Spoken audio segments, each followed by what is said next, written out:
Good morning, everyone. On behalf of the Sun Belt Conference and its presidents and chancellors, athletic directors, football coaches, and especially the 1,000 football student athletes, welcome to New Orleans and the Mercedes-Benz Superdome, and as I like to say, the worldwide headquarters of the Sun Belt Conference, and today the site of the 2015 SBC Football Media Day. As I mentioned to those of you that were at our function last night, and I appreciate all of you that attended and hope that food and beverage was good as usual. I knew that we were going to be competing against the Big 12 today when we had our media day set for today. I didn't realize we were going to go head-to-head against the British Open and Jordan Spieth. But for those of you that are following, here's at least an early Oosthuizen has gone into the lead at -13. Zach Johnson has made a run. He's -3 after 5. Dunn bogeyed the first hole and has fallen to 6th. So now, those of you that are following, go ahead and put your phones away, and we'll give you a recap when I'm done with my remarks. I'd also like to welcome Sunbelt fans and members of the media who are not able to attend in person and who are following either on Twitter and or watching today in real time via the new app called Periscope. The Sun Belt Conference continues to be on the cutting edge when it comes to providing our audience of fans and media with the latest in video technology and social media options to allow them to follow and track the Sun Belt Conference and their respective teams wherever they are and whenever they need their fix of SBC sports. I also suggest that you check out a new and very dynamic website that is covering today's event for the first time, reddit.com, reddit.com. Check it out. Great new resource that I'm sure that both media and fans will enjoy, reddit.com. And yes, KB Commish is back on Twitter after a 2-year hiatus. And yes, the Sun Belt Conference future is still bright, so I am still wearing shades. I do look forward to interacting with Sun Belt fans and media in a positive and respectful manner as it was originally intended when developed in the coming months. Welcome also to those of you attending the Sun Belt Media Day for the first time. Here's my contact information that I give every year. Email is benson@sunbeltsports.org. My cell number is area code 720-988-6600, no changes. And yes, my staff does cringe when I do this, but as I enter my 26th year as a commissioner of 3 different FBS conferences, I value the role that you as the media play and how passionate our fans and how important they are to the success of their favorite team and the overall success of the Sun Belt. Contact me in a civil and respectful manner, and I will reply. This season marks only the 15th that the Sun Belt Conference has sponsored football. And as the lyrics of an old 1967 Beatles song, for those of us from that era, it's getting better every day. And as one of the only 10 FBS and now CFP conferences in the country, we are part of a very elite group of conferences.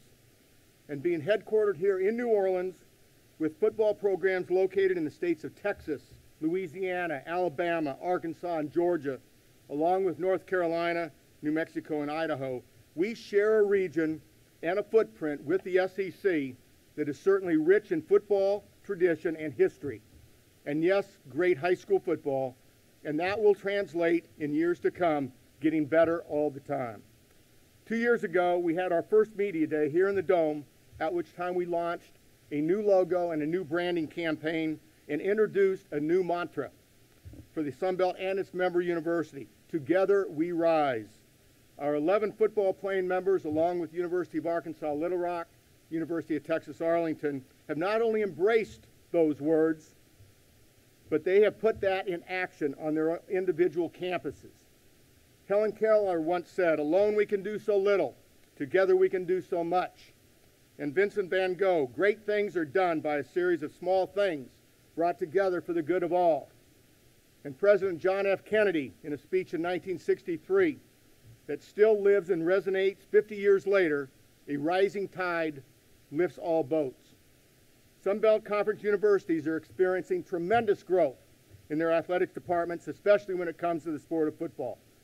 New and/or renovated stadiums, practice and training facilities, academic support centers are all under construction or have been completed on each of our 11 football playing campuses in the last year.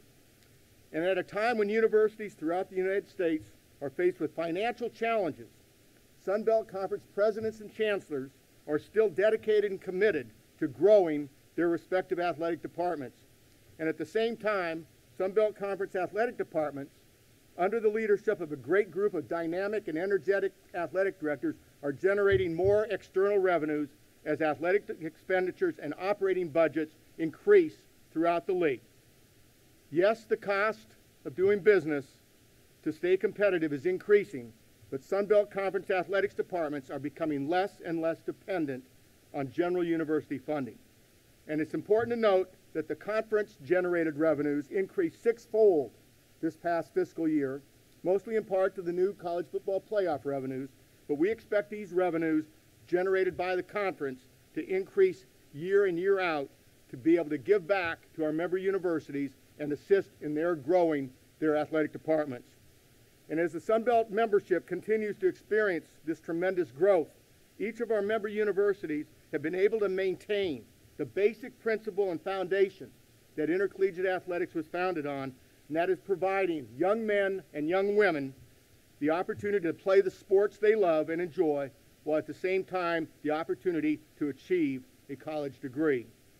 SBC student athletes graduate at a higher rate, continue to graduate at a higher rate than the regular student population. This past year, 98 of 156 of all of our sport teams, 98 of 156 collectively, had grade point averages over 3.00. 825 student athletes had GPAs of 3.5 and higher. We all read and hear the rhetoric of student first and athlete second, but this is more than just rhetoric in the Sun Belt Conference. And as the debate continues over how universities will manage the new cost of attendance policies, we cannot lose sight that this past year, Sun Belt member universities' athletic departments awarded over $50 million to over 3,000 student athletes in scholarships, along with hundreds of thousands of dollars in tutoring and academic support to provide these student athletes with assistance to reach their academic goal, a college degree. So what's in store for the 2015 season? As I said earlier, the 15th in the history of the Sun Belt. On the bowl front, I stood before you 2 years ago and said it was our goal to go from 2 guaranteed bowl spots to 4.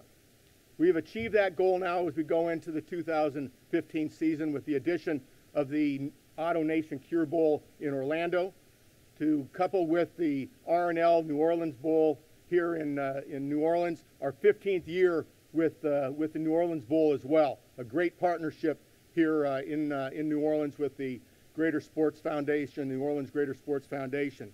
GoDaddy Bowl in Mobile, our 7th year.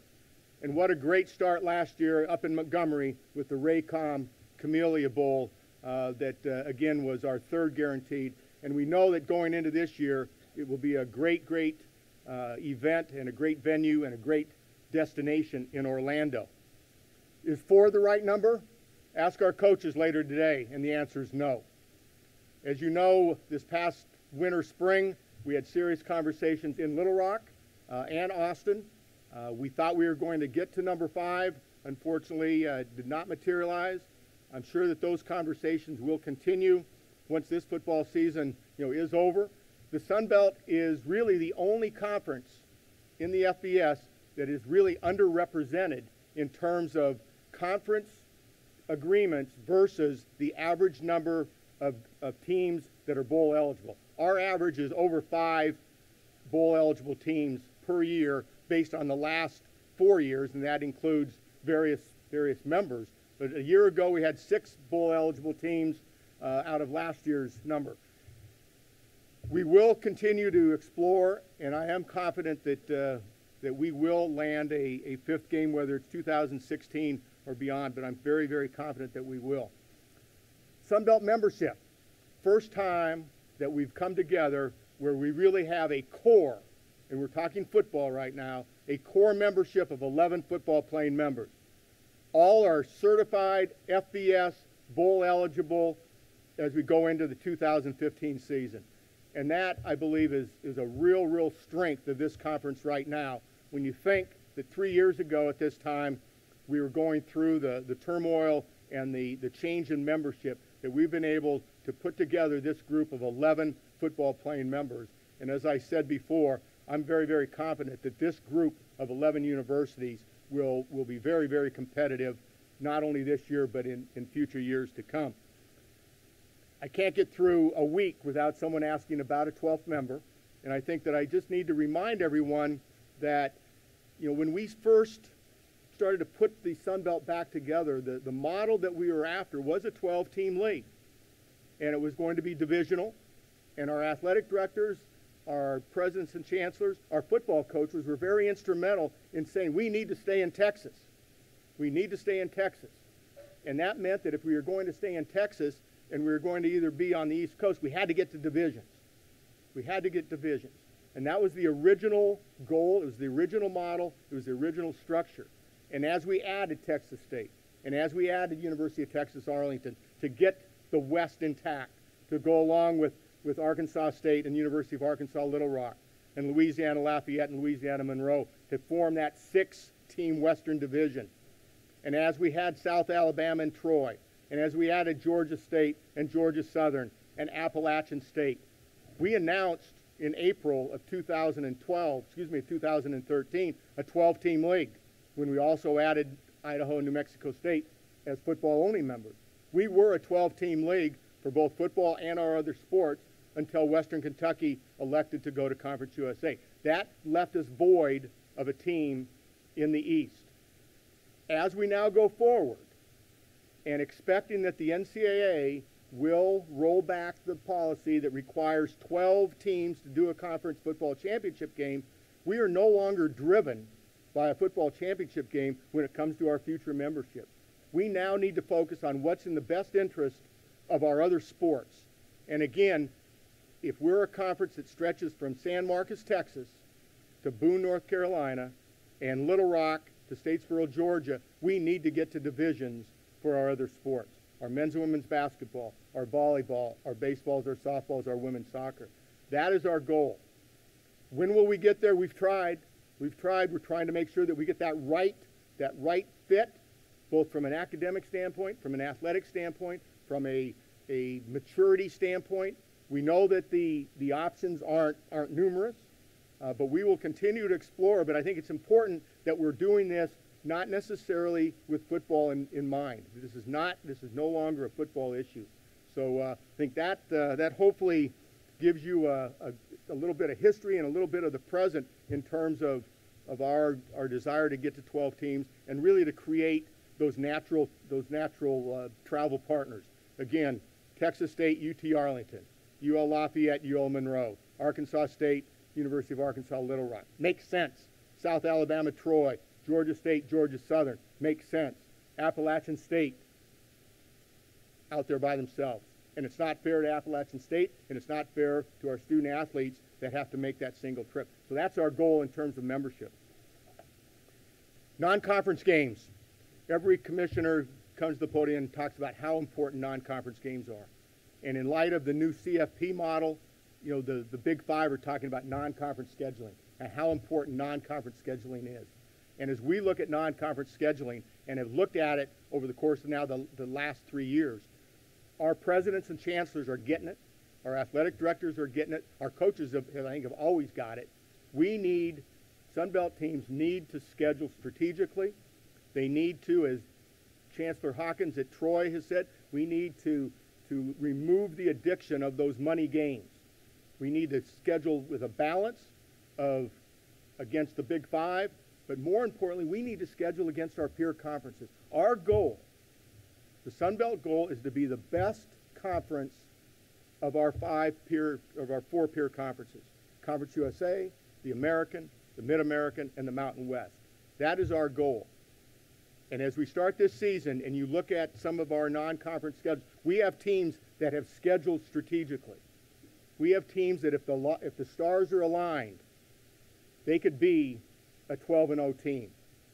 And we know that under the new CFP model that the highest rated champion of the 5 play in the Chick-fil-A Peach Bowl, the Cotton Bowl, or the Fiesta Bowl. That's our goal.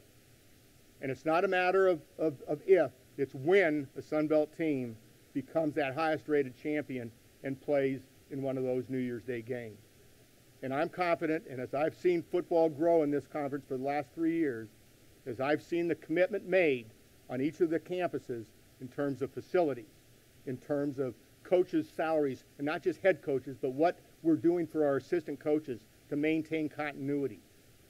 I've said before, and I hate to reiterate, but there's a model out there that has shown that it works, and it is the Boise State model, both from a scheduling standpoint and an assistant coach continuity standpoint. That model works, and there are teams that are in the Sun Belt Conference that are on the cusp, if not already there, of being that next Boise State. We play 45 non-conference games, 35 against our other 9 FBS opponent, or other 9 FBS conferences. Breaking that down between the quote Power 5 and our group of 5, it's 19 versus the Power 5, 16 versus our peer conferences. Those 16 against our peer conferences, very, very meaningful. As nice as it is and as great as it is to win a game against one of the Big 5, and I don't want to minimize that, but right now in the system that we have, the competition with our peer conferences is so important. The financial stakes are so important that those are the games that we really need to focus on. Now, granted, a smattering of wins, against the Power 5, obviously then even enhance our computer rankings and how we measure up against our peer conference opponents. But that is very, very important. It's becoming more and more important for home games. And as our athletic directors are scheduling, they are focusing on eliminating some of those 2-for-1s and going straight 1-for-1s, and to get those home games, especially against our peer conferences. This year we do have the luxury. Missouri plays at Arkansas State.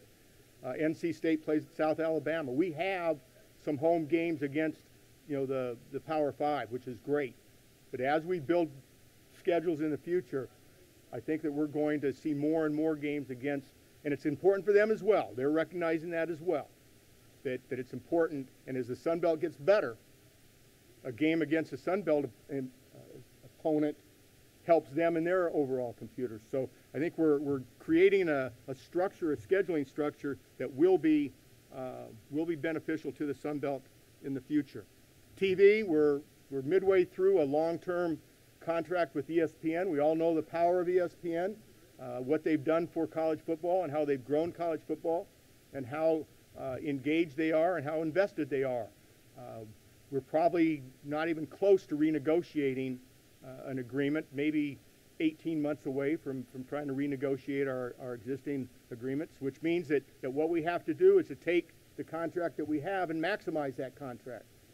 And via ESPN3, I think we are taking advantage of this new ESPN property.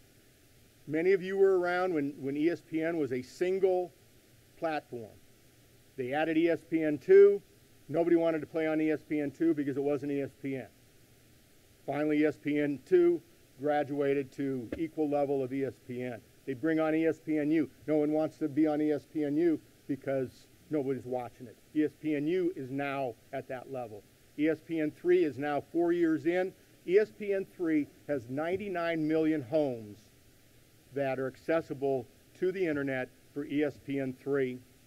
In addition, every college campus in the country is wired for ESPN3, as is every military installation in the world. Over 100 million homes can watch Sun Belt football every Saturday or Tuesday or Thursday. 63 home games this year on our 11 stadiums. All 63 will be broadcast, televised, distributed via some ESPN platform. That's what we need to focus on. It's not the name of the network, it's the distribution, and the accessibility, and our fans are getting used to finding out how to get to ESPN3, how to navigate it, how to store it, how to come back and watch it later, how to look at the highlights, and to take advantage of that power of ESPN. I will be available for Q&A here, and I think we'll probably go to that right now. And then once we break, I will identify and recognize others in the audience who will be available following my Q&A. We're on a tight schedule. We probably have about 10 minutes for Q&A. We do have a roving microphone that is coming through, so we've got one right here in the front. Please give your name and your affiliation. Troy Schulte, Arkansas Democrat Gazette. Carl, with regard to the championship game, are you saying that you guys are no longer interested in pursuing a championship game, or just don't think you need to get to 12 to do it? Yeah, I'm sorry. I probably should have elaborated on that. I apologize. We started conversation, official conversation, with our football coaches and athletic directors back in early May. First time that the 11 athletic directors and 11 football coaches talked about a football championship game with any seriousness. No straw votes. No one indicated, yes, I'm, for sure. Right now, it's mixed. There's support. I talked to the coaches yesterday and said as they address this, feel free to give their own opinions on whether they support or oppose a football championship game. And there are definitely advantages, disadvantages. Athletic directors met then 3 weeks later, talked about it just as a group of athletic directors, and have now given me some marching orders to do some research about the financial piece, what it does to the scheduling, how it affects our other bowl partners in terms of when we play those pre-Christmas games. And right now, if you look at the calendar for this year, we're playing what, 5 games, I guess, on December 5th. And and we did that intentionally. We hope that maybe one of those 5 games does register to a conference championship importance, and that we can, kind of like the Big 12 last year, have a quasi-championship game within the regular season. So we did that intentionally. So right now we're looking at a short turnaround from the end of the season until December 19th. And that's always probably going to be the case, especially if we go to a football championship game. But my guess, the NCAA will roll back that policy sometime this fall, and that we will have serious discussion and come to some type of a vote probably after the football season, and whether that would allow, if there's support for it from the coaches up through the athletic directors, then ultimately the presidents and chancellors would have to ratify that. If adopted in January, probably could realistically conduct a game in December of 2016, if we were to go that direction. Thanks for bringing that up. Thank you. Sir. And these 2 guys down here are part of the Reddit, the REDDIT. So be sure to look them up there. I'm John McElhenney from RCFB, and I was wondering, you mentioned that Appalachian State is kind of on its own over in the Middle East part of the country, and I was wondering, even if they roll back the policy of requiring 12 teams for a championship game, will you possibly think of adding a team in the Carolinas to kind of make it easier? Yeah, I don't want to get specific in terms of states or locations. I think that again, the original model talked about 2 regional, geographically connected divisions, and whether that, if we're looking at the East, then obviously the footprint of our current East encompasses several states.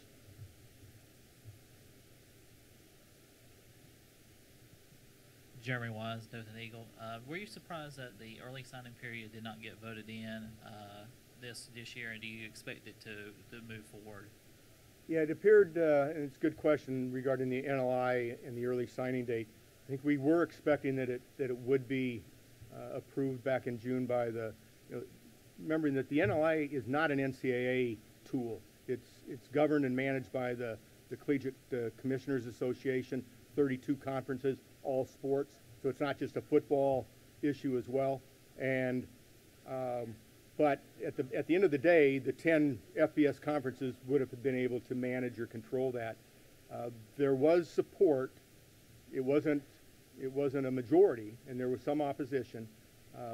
What was finally decided was to delay any action on the NLI and let a new study group that's already exploring recruiting periods, length of time, practice time, and just the overall student-athlete welfare, and determine whether or not the early signing date could fit into a bigger package of student-athlete welfare issues. So it will be recycled through and reconsidered, and I still think that from a majority standpoint, there is a majority that supports the earlier signing date for football. Whether it gets there is still unknown. Final question? Back here? No, Ted. Ted Lewis from the New Orleans Advocate. Carl, do you believe that Britton Banowski stepping down from Conference USA might affect the relationship between the two leagues, possibly scheduling, or even, at times you've talked about realignment total around the East and West division between the two leagues? Way too early to address that, Ted. I appreciate the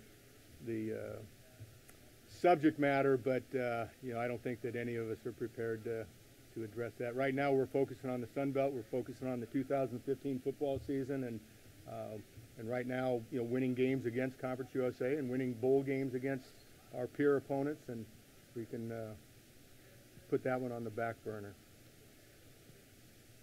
Was there one question back here? Mike Anthony, Statesboro Herald. When looking at possible new additions, do you take into account anything that you saw from Georgia Southern, Appalachian State, and the successes that they had last year, or anything you saw specifically from them that would lead you to look in a certain direction for a new member? Well, again, I think that it's pretty obvious that Georgia Southern and Appalachian State were able to make the transition from FCS to FBS and their membership in the Sun Belt immediate. That's the type of addition you always want to have. It doesn't always work out that way, but in terms of Georgia Southern and App State, two great programs with rich history on the football side, and if there was school X, Y, or Z that had those same types of characteristics, we probably would have added them a year ago or 2 years ago when we added Georgia Southern and App State. So while it would be great to have another Georgia Southern or App State, I don't know if there's one out there right now. Anything else?